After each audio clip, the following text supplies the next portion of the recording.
ब्रह्मगिरीला जायचं होतं, पण आज रविवार असल्यामुळे ना लय गर्दी आहे आज. फायनली ब्रह्मगिरी चढण्यासाठी सुरुवात झाली. तुम्ही बघू शकता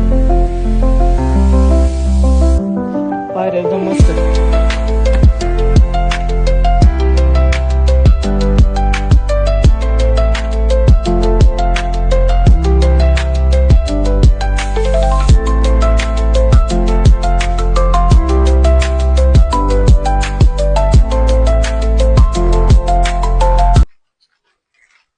कोणती वाडी म्हणते याला?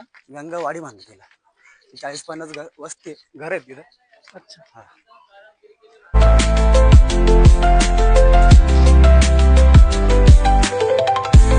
पाप झालं होतं, त्या पापातून मुक्त होण्यासाठी आईने नवस घेतला होता की माझ्या नवऱ्याचं गो हत्येचं पातक नाहीसं झालं तर आम्ही 108 शिवलिंगाचं पूजन करू. मग गौतम ऋषींनी ब्रह्मगिरी पहाडावर जाऊन शंकराची तपश्चर्या केली. शंकराला प्रसन्न करून गोदावरी आणली.